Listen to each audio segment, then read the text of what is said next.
קלקולים פנימיים עמוקים ביותר, שבין אם הם נצפו על ידי אויבינו ובין אם אנחנו גם בעצמנו גרמנו לעצמנו את הקלקולים האלה והנזקים הפנימיים שלהם הם ניכרים. אז אני רק אסיים את ההקדמה בזה שאת המוטו לתיקון הזה בחרנו, אנחנו יושבים בבית מניה ביאליק, צמוד לבית חיים נחמן ביאליק, בית תפילה ישראלי אפשר להגיד קם לאורו של חיים נחמן ביאליק, וכששאלנו את עצמנו מי האיש שאליו אנחנו מסתכלים כשאנחנו חושבים על קבלת שבת יהודית ישראלית בתל אביב, זה היה כמובן חיים נחמן ביאליק, שעונג שבת שלו, כמו שאמר שמואל אבנרי, מי שהיה מנהל הארכיון פה, פעם כתב בעיתון מאמר נפלא על עונג שבת, והכותרת שלו הייתה ביאליק מחשמל את היישוב. ואם חושבים על זה שאירוע תרבות של שבת מחשמל את היישוב, אז בואו נגיד שזה הדבר שהיינו פעם רוצים להיות. בוא תחשמל אותה. בדיוק. לא, אנחנו מחושמלים, אז תכף אנחנו נחזור. רק אני אגיד, המוטו, לקחנו אותו משיר שביאליק כתב כשהוא היה בן 50.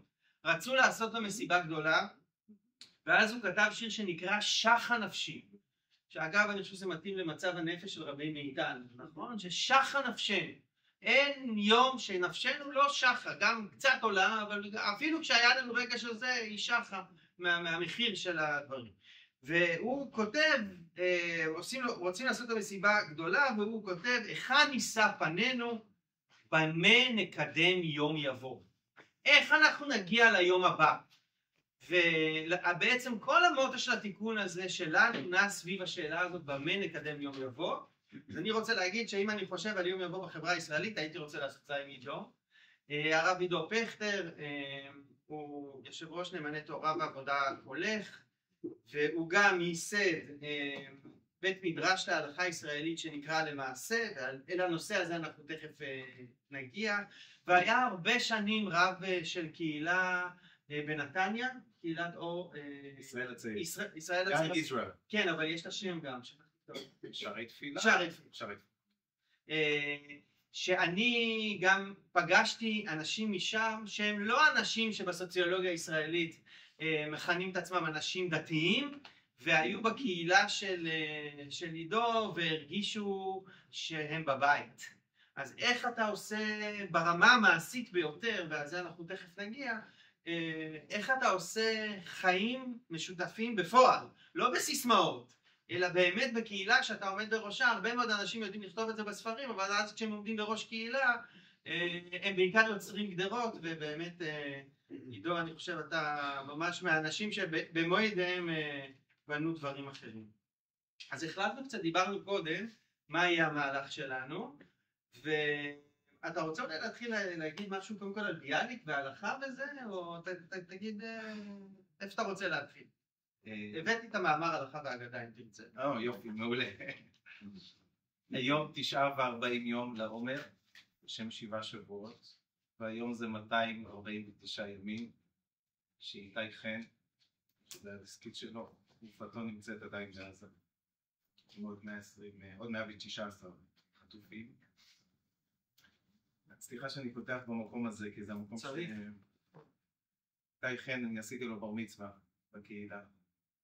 ההורים שלו, רובי וחגית, אנשים מופלאים, שלא ידעו מה קורה עם הבן שלהם 6 ימים, לא ידעו כלום מה קורה איתו, ואז הודיעו שהוא נחטף, ואחרי כמה חודשים הודיעו להם שהוא בעצם נרצח. אז כל אירוע זה לספור את הימים. כן, על מה אנחנו מדברים? הלכה ישראלית. הלכה ישראלית, וואו, טוב, זה ממש אני כאן...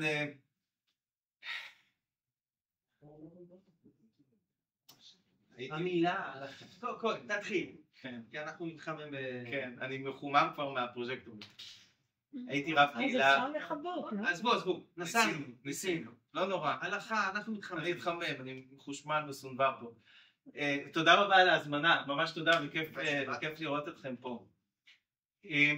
הייתי רב קהילה ב9 שנים, בשכונה שהיא לא so called דתית. מי שמכיר רמת פולג נתניה, עיר ימים, המגדלים האלו, שהמחירים שלהם עוד מעט תוקפים את תל אביב, סתם לא, איקאה וכן הלאה, כל האזור של דרום תל אביב. אז היית הרב של איקאה. לא אם מקבלים אותי, רוצים כשרויות יותר מדי מחמירות שם, לא, לא, לא. והגעתי לקהילה, וכשעזבתי אותם, אמרתי להם שיותר משאולי אני שיניתי אותם, או השפעתי עליהם, אז הם שינו אותי, והם השפיעו עליי, והם שינו ועיצבו אותי. כי אני עידו, חניך הציונות הדתית, מחיפה, סניף כרמל, שבט התקומה, למדתי בישיבת הסדר, וכמו כל ילד טוב שגדל בציונות הדתית, חושב שהאמת אצלו, נכון? והוא מביא את הגאולה לעולם. וכשהגעתי לקהילה שלי, אני גיליתי מה זה שאני רק חלק מפאזל, ולא הפאזל השלם. הגיע אליי לימור. שהגיע גם אליי? ששלחתי אותה אליך. הגיע אליי לימור באיזה בוקר של שבת אחד, ואומרת לי, כבוד הרב, אף פעם לא אהבתי את כל הכבוד הרב הזה, לא סבלתי את זה. לכן גם עזבתי, וגם שאתה אומר, רב, עידו. והגיע אליי בבוקר שבת אחד, והיא אומרת לי, כבוד הרב, יש לי שאלה. אמרתי לה, מה השאלה? והיא אומרת לי, הבן שלי, שבוע הבא קורא בתורה, פרשת בר מצווה שלו, פרשת תרומה, ואמא שלי מאוד רוצה לבוא, ובשבילה לראות את הנכד שלה קורא בתורה, זה בשבילה מעמד הר סיני. באמת, לראות את הנכד של מעמד הר סיני, היא כל כך מתרגשת, אשת אדם שאב שלו שירת במוסד, חזר לעליית יהודי עיראק, משפחה. ואמרתי לה, שתבוא, היא אומרת לי, כן, אבל יש בעיה, היא לא יכולה ללכת, היא לא יכולה להתנייד. אמרתי לה, אז מה השאלה? האם היא יכולה לנסוע באותו בית כנסת? האם היא יכולה? לנסוע במכונית לבית כנסת. אמרתי לה, אבל מה אם... כולם נוסעים באוטו לבית כנסת. איפה שגדלתי זה לא היה קיים, כן? אף אחד לא יושב בה. ואני זוכר שאני נדהמתי מהשאלה הזאת, כי אמרתי, אני אעשה את זה קצר. כי אני התרגלתי לכך שמי שנוסע בשבת במכונית נקרא מחלל שבת. אבל האישה הזאת הראתה לי שהיא רוצה לנסוע במכונית כדי... מכבד שבת. כדי לשמור שבת. ומעולם לא נתקלתי בשאלה כזאת, ומעולם לא תהיתי שזה בכלל אפשרי ויכול להיות. וזה פתח לי את כל המחשבה ופשוט אימם אותי. והיא לחצה עליי ואמרתי לה, את חושבת שיש רב אורתודוקסי שיתיר לנסוע בשבת? היא אמרה לי, לא. אז אמרתי, אז למה את שואלת? היא אמרת, לכן אני שואלת אותך, כי אתה הרב שלי, אתה לא רב אורתודוקסי, אתה הרב שלי. ואמרתי לה, לימור, אני לא עונה לך. שבת, לאחר מכן ראיתי את אמא שלה בבית כנסת. ראיתי את הלב שלה יוצא. והקדשתי לה דרשה אחרי שבועיים, הייתה פרשת כי תישא, משה רבנו שובר את לוחות הברית, ויש דרשה מאוד יפה במסכת בבא בתרא וגם במסכת מנחות, שבתוך ארון הברית במשכן היו הלוחות, שמשה רבנו הוריד ללוחות השניים, אבל הם היו גם שם שברי לוחות, את הלוחות שהוא שבר. והגמרא במסכת מנחות אומרת, למה צריך לשמור את שברי הלוחות? ללמד אותך שלעיתים ביטולה של תורה זהו קיומה. והסתכלתי בעולם של חז"ל וראיתי את המרחב הזה שחז"ל נותנים, שהם לא יושבים רק על תחת, אלא הם יושבים ונותנים את המרחב הזה והם אומרים, אל תתייחס רק, תתייחס יותר פנימה להקשר. ואני הבנתי שיש עולם רחב שלא למדתי אותו, שלא הוגלתי אליו. והאנשים שלי בקהילה אני למדתי מה זה. עכשיו, איך זה קשור לכל... זה מאוד קשור, אני רוצה רגע להגיד לך, היא עשתה לך חיים קשים. כי רוב האנשים שבאים בשבת באוטו לבית כנסת, גם האורתודוקסי, לא באים לשאול את הרב שלהם רשות. נכון. הם פשוט באים מעבר, מחנים מעבר לפינה, נכון. ויש קשר של השתיקה, אבל נכון. היא מאוד מעריכה אותך. נכון. והיא העמידה אותך בעל כורכך, לפסוק לה הלכה כאישה חילונית, אני לא יודע מה ההגדרה, אישה לא אורתודוקסית, שמבקשת ממך פסיקת הלכה שאמא שלה תבוא בשבת לבית כנסת והיא סיבכה אותך נכון. בגלל האמון שהיא נותנת בך. נכון, נכון, ותודה על הדיוק, תודה על הדיוק. ואני מאוד עודדתי אותם להיות כאלה. כלומר, במקום שהלכתי פעם אחת, הכי טוב. הלכתי פעם אחת לבית כנסת בשבת בבוקר, 8 בבוקר זה מוקדם, להיות רב זה קשה, אתה צריך להגיע בזמן לתפילה, לא מומלץ. 8 בבוקר בשבת אני הולך ברחובות ואני רואה את אחד החברים בקהילה בדיוק יוצא עם האוטו, נסע לים או משהו כזה. עכשיו אני ראיתי הכל, את כל הקהילה שלי, אני ראיתי בדיוק מה קרה, לא סיפרתי. זה מקום קטן או לא, קיצור, ראיתי כבר אותו נוסע וזה, עכשיו ראיתי אותו לפני שהוא ראה אותי. ברגע שהוא ראה אותי, אני ראיתי שהוא התכופף כדי שאני לא אראה אותו. האוטו הכווין. לא אמרתי לו כלום, אבל נתתי אחרי שבועיים, הייתי מדבר איתם באמצעות הדרשות שלי. אחרי שבועיים נתתי דרשה, נראה לי זה היה פרשת כי תבוא, שם דיברתי על הכללות והברכות, ארור אשר, ודיברתי על ארור אשר מי שיעשה ושם בסתר. אמרתי, הכי גרוע זה להיות בסתר. ואמרתי, סתם, דוגמה, סתם אם אני הולך ברחוב ומישהו עכשיו מהקהילה רואה אותי והוא מתבייש בזה, לא, תהיה גאה, אני חושב שזה אמיתי וזה נכון, תהיה אתה כמו שאתה, אל תבוא אליי בצורה מכאן ומכאן, תבוא במלוא הדרכה, חילוניותך, מסורתיותך, רפורמיותך, קונסרבטיותך וכן הלאה, ובסופו של דבר אני כולל את הכל בישראליותך, תבוא ובוא תאתגר אותי. בואו נתחיל לדבר על זה, כי אני רגיל מהעולם שבו גדלתי, שלמה צריך לשמור שבת, ולמה צריך ללכת לבית כנסת, ולמה צריך זה, כי ככה כתוב בהלכה ובשולחן ערוך. עכשיו הגיעו אליי אנשים ואמרו, בוא תסביר לנו רגע, למה להגיע? ואני ידעתי שלהגיד להם כי ככה ההלכה, זה לא מדבר אליהם, הם לא גדלו ככה, זה לא אומר להם כלום. היה מישהו שאל אותי, בא ואומר לי, תגידי הרב, מה אני עושה בפסח לגבי קטניות אצל אשכנזים? אפשר להוציא את הגלות, אפשר כן. מה לעשות עם קטניות בפסח? אמרתי לו, הוא מתחזק כזה וזה. אמרתי לו, נו מה הבעיה? אמרתי לו, תעשה מה שאבא שלך עשה. אומר לי, אבא שלי אכל חמץ בפסח. אמרתי לו, אז תעשה מה שסבא שלך עשה. סבא שלי היה אוכל חזיר ביום כיפור עם שמנת בלי נטילת ידיים.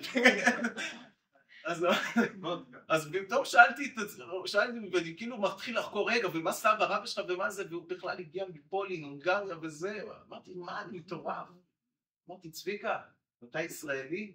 בוא תעשה מה שאתה חושב שנכון פה בישראליות.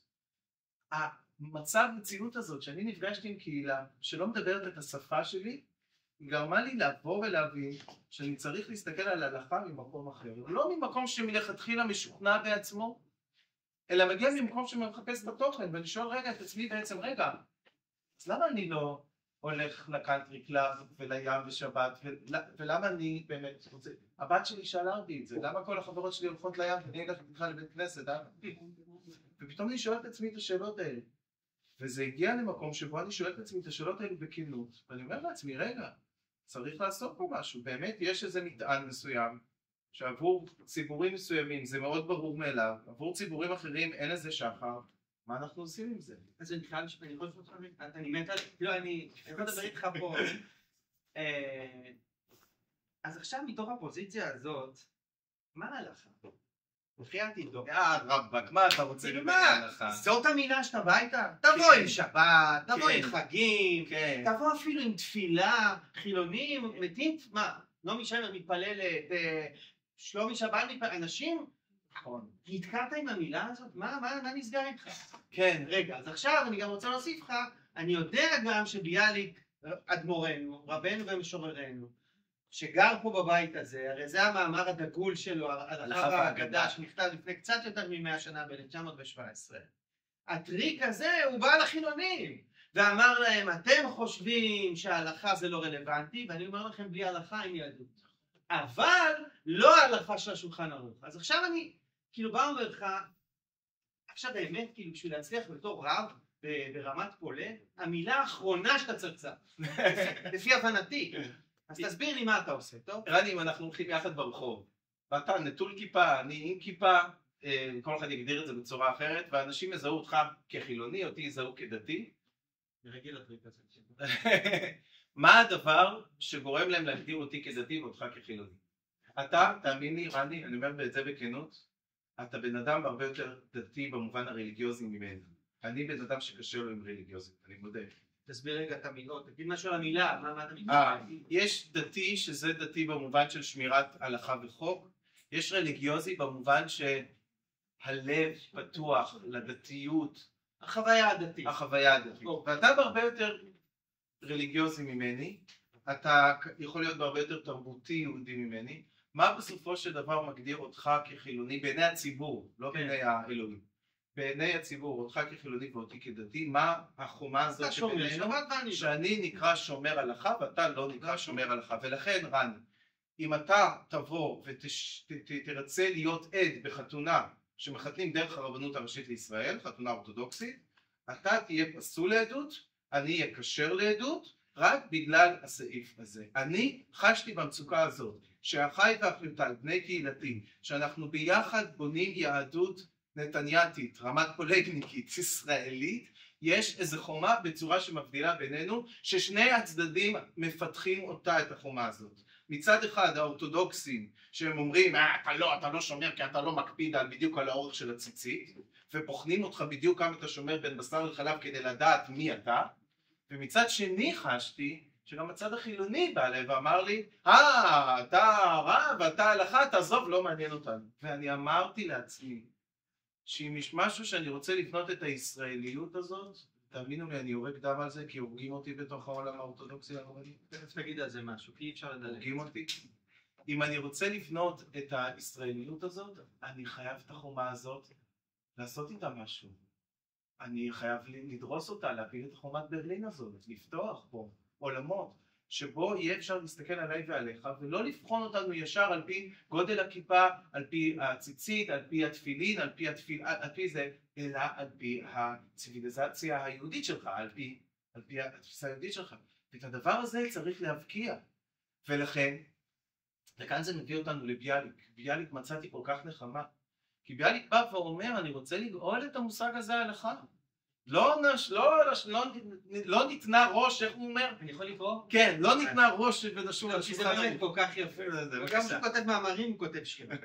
הוא אומר כך, ובכן, ניתנה ראש ונשובה אל השולחן ערוך. הוא יודע שתכף יגידו לו את זה. זה כמובן טריק גדול, כי הוא החליף את המילה מצרים במילה שולחן ערוך. הפסוק אומר, ניתנה ראש ונשובה מצרים. אז כשהוא החליף את המילה מצרים בשולחן ערוך, הוא ישר הביא אותה באלמנט, כמו שאומרים הגששים. אז הוא אומר, לא בהלכה פלונית, כמו שלא בהגדה אלמונית הכתוב מדבר, בעיקר הלכה אנו עוסקים כאן. הלכה בתור כלל גדול. ואז הוא מסביר מה זה הלכה? צורה מוחשית ומסוימת לחיים ממשיים. חיים שאינם פורחים באוויר ותלויים ברפיון של הרגשות ומימרות נאות בלבד, אלא שיש להם גם גוף ודמות הגוף נעים. וההלכה כזו, אני אומר, אינה אלא המשכה המוכרח של ההגדה. כלומר, אתה לא יכול שיהיה לך רק סיפורים ומילים ושירים וטקסטים, פרקטיקות. שבת, משהו, לעשות בשבת כדי להנכיח את השבת. בבית מדרש שלי שבת מדבר, יש לי, הוא לא פה יואב? לא, הוא לא פה יואב, אבל בחור מאוד חבר בבית מדרש, מפה תל אביב, חילוני וכן הלאה. הוא אומר לי, אני זקוק לך שתתקשר אליי כל מוצאי שבת. למה? כי אני בחוף הים, תזכיר לי שיצא שבת. אני רוצה את הפרקטיקה הזאת, תזכיר לי, קרה משהו במציאות. וביאליק בא ואומר לאנשי התרבות, ההתחדשות התרבותית והיהודית, ואומר להם, חיבה זה נהדר, לכתוב גבוה ויפה, חובה מנין. והוא אומר, אני רוצה לגאול את מושג ההלכה. אני רוצה להביא את הקונטרה, דיברנו על זה. אני רוצה להביא את הקונטרה, כי באותו זמן, קצת לפני כן, יושב הרב הראשי הראשון לארץ ישראל, לא למדינת ישראל, הרב אברהם יצחק הכהן קוק. יושב, גם הוא היה רבה של יפו המושבות, והוא מגיע ואומר, רגע, אני גם צריך לגאול את ההלכה. לא ייתכן שאותה הלכה שקיימנו בפולין ובמרוקו, או זו אותה הלכה שאנחנו מקיימים פה בארץ, כעם ריבוני, חופשי, איך זה כל זה משתנה? ואומר הרב קוק, אני רוצה לגאול את ההלכה. ומה הוא רוצה לבוא? הוא אומר, הציבור המסורתי, דתי, חרדי היה אז, יותר מדי נתקע בפרטי פרטים של ההלכה, זה הפך להיות כל עולמו, מאז שחרב ד' אמות של ההלכה, זה כל המדד היהודי שלך, ואומר חייבים לגאול את זה, והוא אומר אם ביאליק רצה לחבר את ההלכה להגדה, הרב קוק מגיע מהצד הדתי ואומר אני רוצה להביא קצת אגדה להלכה, קצת נשמה יהודית, להאיר את הפרקטיקות הללו שאנחנו עושים ולתת לזה פשר, לתת לזה מובן. הרב קוק היה בשולחן ערוך, ביאליק לא רצה את השולחן ערוך, אבל שניהם כיוונו למגמה מסוימת, להפוך את החיים האגדתיים שלנו פה, הרוחניים, התרבותיים, ולבוא ולתת להם צורות מעשיות שרלוונטיות כאן ועכשיו לישראליות שלנו. אני לא רוצה לגייץ אותך, כי אתה לא עושה מעשה של הרב קוק. במובן הזה, אתה לא אומר לי, תשמע, הנה השולחן ערוך, אני עושה לזה כוונות, וכשאתה שומר את הספר העתיק, פשוט תהיה לך כל מיני הסברים יפים, וזה לא מה שאתה אומר. תסביר על הבית מדרש שלך, אתה הולך לשנות את הספר, לא את הכוונות. אני רוצה להפגיש את ביאליק והרב קוק. אוקיי. אני רוצה להפגיש. אני בבית מדרש שהקמנו, זכיתי שנה ראשונה סיימנו עכשיו, אנחנו עכשיו יצאנו קול קורא לשנה שנייה, הקמנו את זה בירושלים, שקוראים לו למעשה, או כמו שבעולם הישיבות קוראים לו למעשה, לעשייה, מתוך הבנה שאנחנו צריכים לחדש את שפתה של ההלכה ועולמה של ההלכה ולהביא תוכן לישראלית. ואמרתי, כדי שהדבר הזה יקרה, אני לא יכול להיות שם לבד. זה לא פעולה של עידו פרטק. זה פעולה שלי ושל רני אגר, של כל האנשים שיושבים כאן, זה הפעולה של הקהילה הישראלית כולה ביחד. ולכן בבית מדרש אנחנו שם 10 עמיתים ועמיתות, 50-50, הקפדנו על זה. יש לנו שם דתיים וחילונים וחרדים ומסורתיים ואשכנזים ומזרחים, וניסינו להרכיב את הפסיפס הזה, ואנחנו יכולים לשבת שם ולקחת איזה הלכה. הסמסטר הזה עסקנו בזוגיות ונישואין, ושדתי יבוא או דתייה תבוא ותגיד זה ההלכה וככה מבחינתי צריכה לראות את הזוגיות או הנישואין הזה, ותשב החילוניה או החילוני ויגיד לה בחייאת תתבגרי, התקדמנו, וישב המסורתי ויגיד רגע אבל צריך לשמור, יש גם כבוד למסורת בעצם מהיותה מסורת, וישב החרדי ויתפבל על דבר מסוים וייווצר שם משהו, תיווצר איזה שיחה על הלכה, וכל אחד לא יכחיש את הזהות שלו, כל אחד יביא את המטען שלו משהו חשוב. עכשיו לי יש דברים שחשובים לי, לאחד יש דברים שחשובים לו, אנחנו עושים את המפגש הזה בינינו, ובתוך המפגש הזה אמור לצמוח משהו, אמור לצמוח איזה הלכה. בואו נסכים יחד, האם אנחנו יכולים לתת משהו יחד לחברה הישראלית? אני אסתן לכם דוגמה, סמסטר ראשון עסקנו גם בזיכרון, עוד מעט ניגע בזה, יהיה לנו זמן, אבל עסקנו בחצי סמסטר בשבת. זה היה כל כך מעניין לראות את זה. אתם יודעים שבעולם הדתי, טכנולוגיה, חשמל, זה איום על השבת, כן? צריך לא להתעסק בשום מכשיר חשמלי. הגיעה חילוניה הכניס. חילונית. לא, הבעיה שלי לא בזה, קוראים לה לירון. לא, קוראים לה לירון. והיא כתבה מאמר שלם על כך שהטכנולוגיה יכולה לתת שבת יהודית, ישראלית, דווקא עשירה יותר. ישירה יותר, להציל אותנו. לא בגלל שאני אראה טלוויזיה, היא לא דיברה על זה. היא דיברה על הממד הסוציאלי. למדנו את הסוגיות העמוקות של שבת, ראינו זכור לעומת שמור, וראינו שהשמור זה לא רק משהו שאתה זוכר בעצמך, אלא אתה גם מממש את הזכירת הזאת. מה המשמעות של 6 ימים עשה השם את השמיים ואת הארץ או יציאת מצרים? שאתה משחרר עבדים. אתם יודעים מי היום בעולם שלנו, מי הכי הרבה מעסיק עבדים בשבת? דתיים. למה? אני הייתי רב, עבדתי בשבת. עזבי גוי של שבת, אני עבדתי בשבת. אבל כולם עושים שבתות נופש בבתי מלון, וכל העולם עובד מסביבך רק ביום השביעי, כדי שאתה תוכל ליהנות מהשלום בבוקר. אני באמת תוהה האם יש עניין הלכתי לא ללכת לבתי מלון בשבת. אולי זה עניין של שבת אולי שלא יעבדו בשבילך. שחרר את האנשים, לא משנה. זה סוגיה בפני עצמה של דנים. אבל היא אמרה, עולם טכנולוגי שיכול להיות אוטומטי, דווקא יכול להציל לנו את השבת. תחשבו שבמקום לפתוח את החנות AM/PM בתל אביב פה, או את זה שזה, יש לך את החנות האוטומטית, היום יש את האלו שהטכנולוגיה מאפשר לך לקחת דברים לבד. זה דבר מדהים, הסתכלתי ואמרתי, וואו, לפתוח לנו עולם של טכנולוגי שיכול דווקא לממש את השבת. דתיים מפחדים מזה, את מחבקת, נוצר כאן משהו בסביבה ובלימוד הזה של השבת. זה דוגמה מעניינת. זה אחת מיני הרבה שיש לנו בבית מדרש. כשפתחנו את הבית מדרש, רצינו ללמוד שבת, ואז 7 באוקטובר. פחד עלינו. והבנתי שאין קשב. אין קשב עכשיו להתחיל לדון בשבת, זה במילואים, זה שם משפחות חטופים, אין קשב.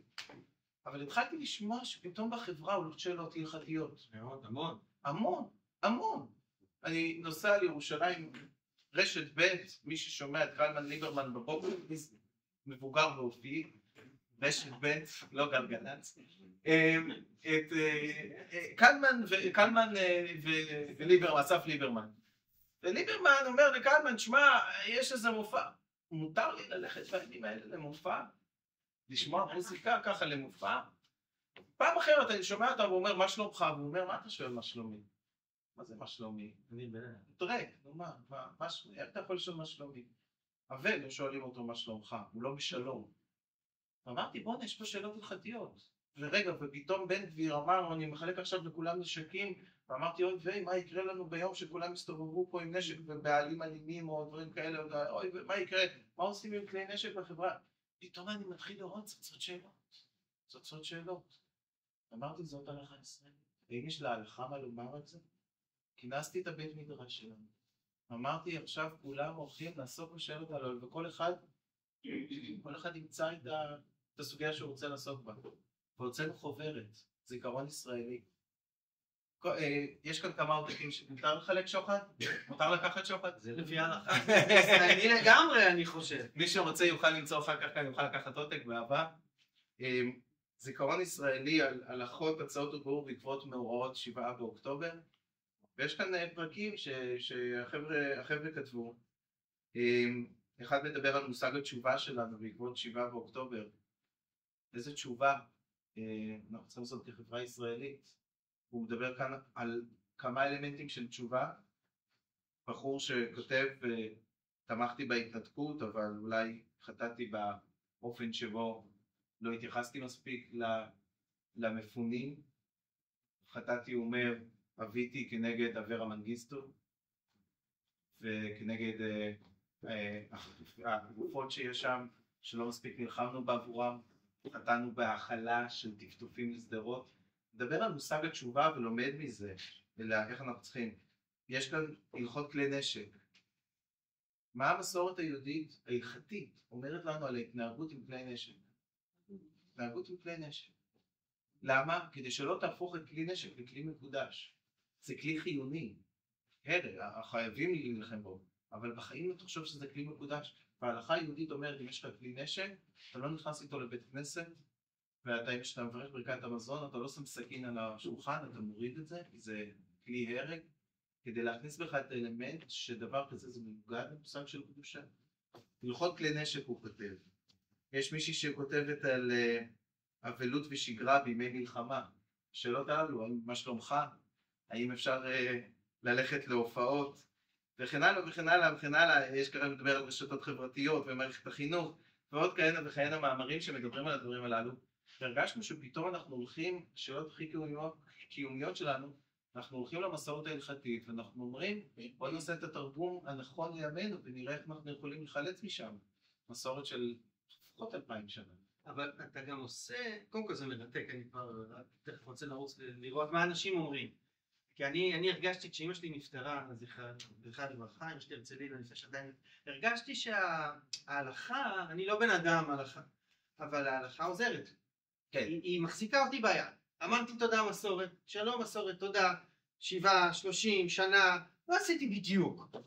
אבל הלכתי לישון חברים, תובילו אותי. כן, אנשים באמת ברגעים קשים, היו רגעים איומים ונוראים סביב 7 באוקטובר, עם לוויות בלתי אפשריות, עם סוגיות איומות ונוראות של קהילות שצריכות אז אוקיי. אבל בעצם המהפכה שאתה עושה פה היא... הרי אתה לא מצפה שהדבר הזה יהיה פסיקה. אנחנו מרגיעים שבאים לרב, תגיד לי, א' עובד. אתה לא עובד בזה. נכון. אתה עובד בשפה. נכון. אתה עובד בהרצאה. נכון. אתה עובד בלהגיד פה, קחי בבקשה, תסתכלי, תראי אם את יכולה לאמץ לך שפה, ותתחילי לחיות איתה. נכון. זה דייט. זה לא חוק. יפה, תודה רבה, ממש, נכון, נכון. הבנו שההלכה הישראלית חייבת גם לשנות את השפה שבה היא מדברת. זהו, זה מהפכה את עצומה. השפה, שאגב, דווקא אני התחנכתי עליה מהבית מדרש האורתודוקסי שבו למדתי במעלה אדומים עם ראש הישיבה שלי, אבל לא משנה. לא, זה גם כן משנה, תגיד על זה משהו. אתה אומר שאתה יושב על מסורת. ראש הישיבה שלי, הרב נחום אליעזר רבינוביץ' זכרו לברכה, באמת, אישיות באמת משכמה ומעלה. כשהיינו מגיעים אליו לשאול שאלה הלכתית, אז הוא אף פעם לא היה עונה לנו. הוא היה אומר לנו קודם כל, מה אתה חושב? ואז הייתי אומר לו, לא יודע. אז הוא אמר, לך ללמוד, תחזור אליי ותגיד לי מה אתה חושב. ואז חזרתי אליו ואמרתי לו מה אני חושב, ואז הוא התחיל להתדיין איתי. ואז אם אמרתי לו סברה יפה, הוא אמר, יפה, הבאת סברה יפה. קרה פעם אחת ששאלתי אותו משהו אחד, ובאתי עם כבר דעה מוצקה, ואמרתי לו, הרב נראה לי צריך לעשות ככה וככה. אמרו לי, יפה, סברה נכונה, נשמע טוב. יום למחרת המשכתי ללמוד והגעתי למסקנה הפוכה. הגעתי אליו שוב, אמרתי לו, הרב, נראה לי הגעתי למסקנה, צריך לעשות אחרת. הוא אומר לי, יפה, סברה נכונה. אמרתי לו, הרב, תגידו, אז מה צריך לעשות? הוא אמר לי, תחליט אתה. להגיע ממקום שההלכה, למה אנשים הם כל כך נרתעים מההלכה? כי ההלכה מנוגדת למושג שכל כך מקודש בעולם נקרא החופשי החילוני, אבל גם אצלי, מושג החופש. החופש. ההלכה באה ואומרת, תעשה א', תעשה ב', תעשה ג', אל תחשוב, תשאל את הרב וכן הלאה וכן הלאה וכן הלאה. זה אחד הדברים שאני נלחם בהם. כי מה החג המכונן של השנה היהודית? החג פסח, שהוא חג החירות. 10 הדיברות, איך נפתחים? איך נפתחים 10 הדיברות? שבועות. אנוכי, אדוני אלוהיך, אשר הוצאתיך מארץ מצרים, מבית עבדים. הוצאתי אותך מעבדות. לא יהיה לך אלוהים אחרים על פניי. מי זה אלוהים אחרים? מי זה אלוהים אחרים? כולנו מדמיינים פסלים וכל מיני דברים פגניים? לא, לדעתי לא. סליחה על דבר תורה הזה. יש בספר שמות, יש 2 אנשים שנקראו אלוהים. עד מעמד הר סיני. אחד, משה, שני, פרעה. לא יהיה לך אלוהים אחרים על פניי, אל תיקח אף דמות כריזמטית, מנהיגה, ואפילו גדולה כמשה רבנו, ותכניס אותה במקום שלי. תשתחרר, תעמוד בפני אלוהים. גם הרב שלך אסור שיהיה אלוהים. גם הראש ממשלה שלך אסור שיהיה אלוהים. גם הפוליטיקאים, גם גיבורי תרבות, הכל. רני יגר, הוא מוביל בתפילה ישראלית, לא יהיה לך אלוהים אחרים על פניי. אתה חופשי, כי אתה עומד בפני המושג הגדול הזה שנמצא מעבר וקוראים לו אלוהים. באורתודוקסיה שמו אלוהים אחרים על פניהם. אני מודה ואומר את זה. עושים וחוטאים בעבודת אלילים גם שם. גם בעולם החילוני חוטאים בעבודת אלילים, וגם בעולם המסורתי, וגם כולנו חוטאים בעבודות אלילים שאנחנו שמים לעצמנו ערכים, ואנחנו לא באמת חופשיים. אני מאמין שההלכה באה לשחרר את האדם. ולכן, וההלכה לא באה נגד האדם, אלא דווקא מקדשת את האוטונומיה שלו. איך אתה אומר לשחרר שזה? מישהו מחליט לי כל דקה, אני קמה בבוקר, הכל, אני רוצה להחליט, אני לא רוצה שמישהו יחליט. אבל בדיוק בזה אני נלחם.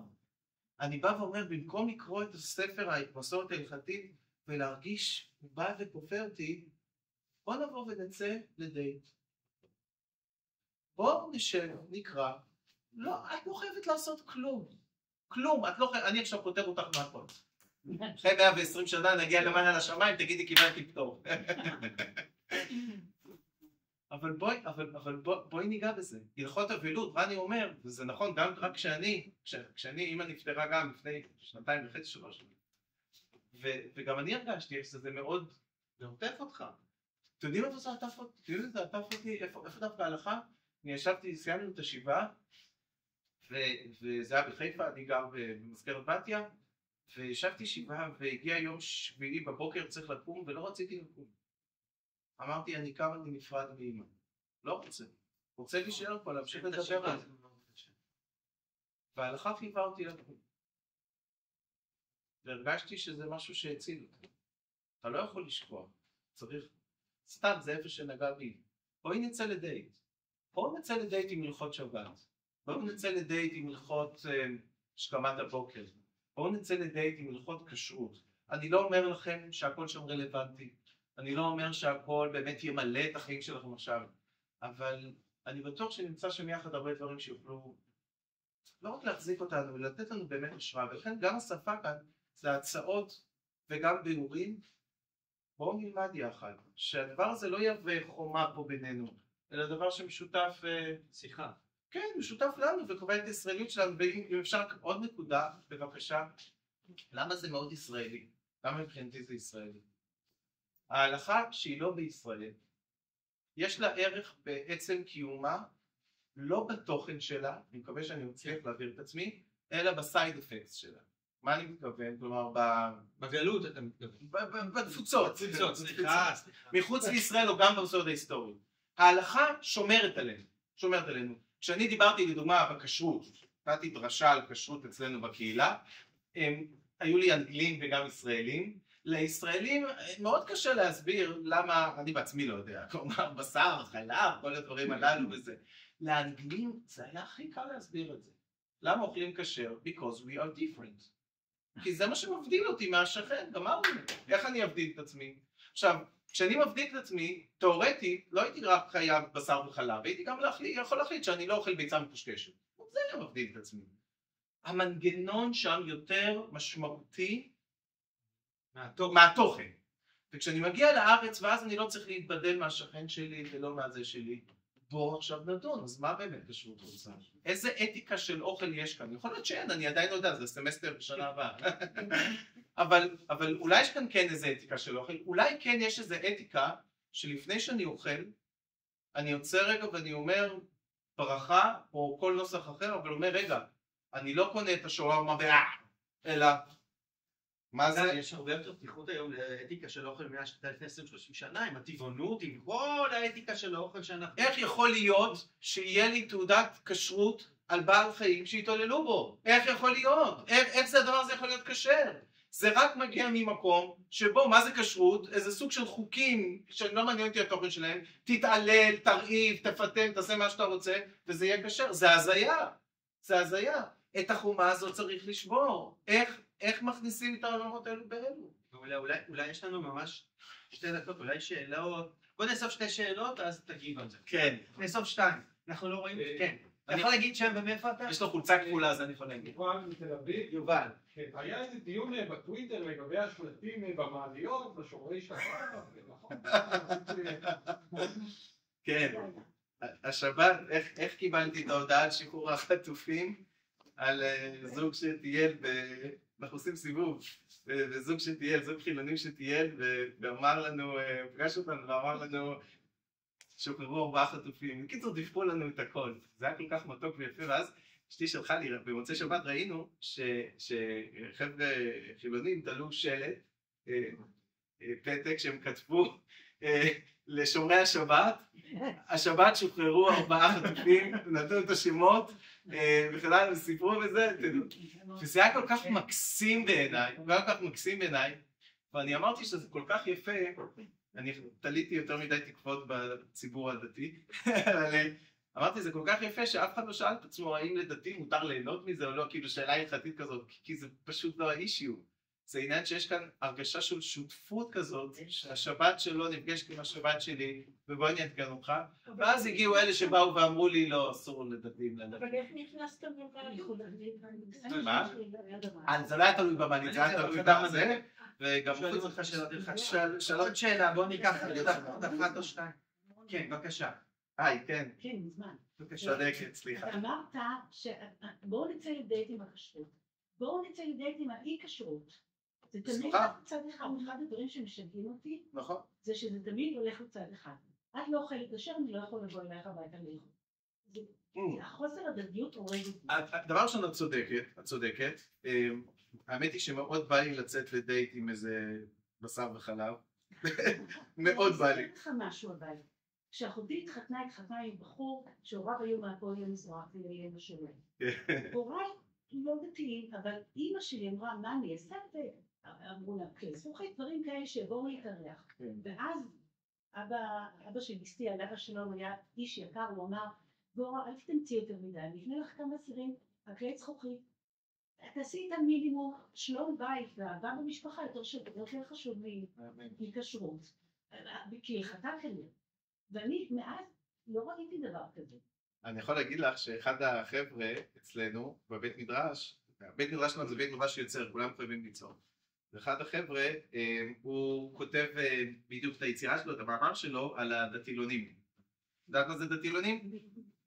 הזוגות, שאחד מהם הוא דתי ואחד חילוני. ואמרתי לו... אני ניצול של חסם כזה. כן. ואמרתי לו שלדעתי זה אחד הדברים, ואת המאמר שלו הוא כותב בדיוק מהעמדה הזאת, לא ממקום שבו אתה תוותר בשבילי או אני אוותר בשבילך, אלא ממקום שאנחנו בונים משהו משותף מזוג יחד, תרכובת משותפת והוא זה, אז אני אשמח להעביר לך את המאמר שלו, באמת הוא שלח לי עכשיו טיוטה, אבל מעבר לכך, אני רוצה קצת לשנות אולי את הפרספקטיבה. זה לא שאני מוותר לך או את מוותרת לי. כשאני יוצא לדייט עם הכשרות, את לא יוצא לדייט איתי, למרות שאני אשמח, אם את רוצה אחר כך קפה. את לא יוצאת לדייט איתי. את יוצאת לדייט עם 2000 שנה של כתבים ומנהגים. זה לא איתי, את לא מוותרת, גם אין כאן עניין של ויתור. אנחנו רוצים לדייט עם המטען המסורתי הזה. עכשיו, בתוך המטען המסורתי, יש דברים שחז"ל עצמם, במסורת ההלכתית עצמם, סיננו, אמרו זה לא רלוונטי, זה לא שייך, לא צריך את זה יותר.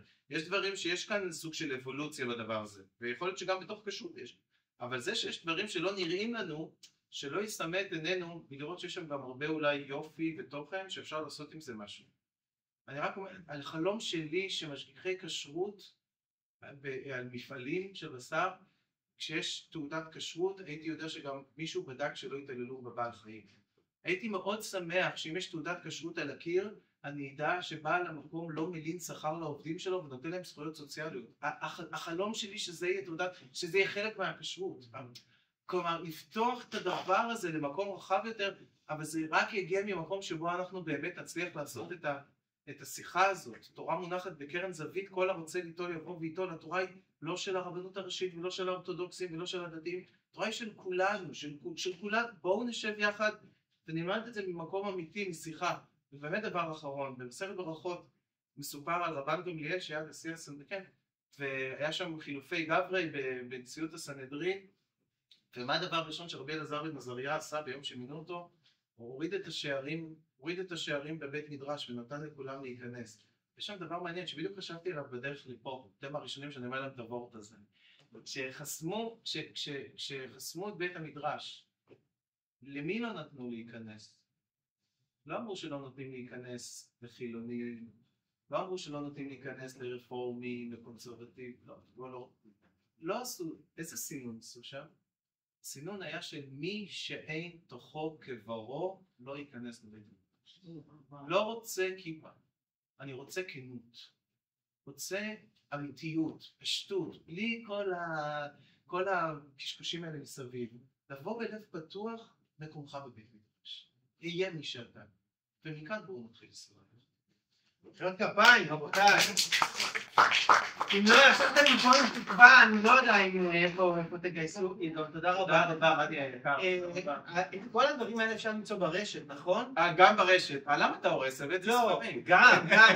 אני חושב שאחד הדברים החשובים משיחה כזאת, זה שהדברים יצאו מפה לעוד מעגלים, שאנשים שפה יקראו את הדברים שאתם כותבים בבית המדרש למעשה, ויפיצו אותם הלאה, כי בסוף זה לא יכול להיות רק מצומצם ואצל 10 אנשים, כדי שזה יהיה ישראלי זה צריך להיות רחב. ניפגש עוד 10 שנים ובעזרת השם אנחנו... תודה רבה.